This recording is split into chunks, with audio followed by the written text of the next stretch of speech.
ধন্যবাদ আমাকে ডেকে নেওয়ার জন্য আর এত সুন্দর একটি অনুষ্ঠানের আয়োজন করবার জন্য।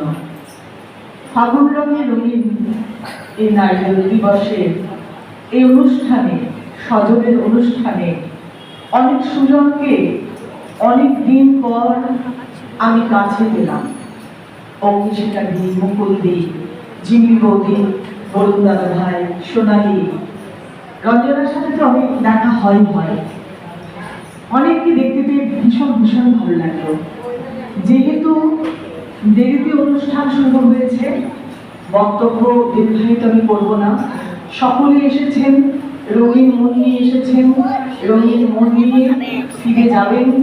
অনেক সুন্দর সুন্দর কথা শুনবেন, কবিতা শুনবেন। আমরা নারী, আমরাই তো পারি সকলকে আমাদের মতো করে ভালোবাসার জায়গা ছেড়ে দিতে, তবেই তো আমরা জয়ী হই।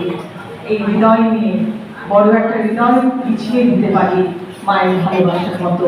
মায়ের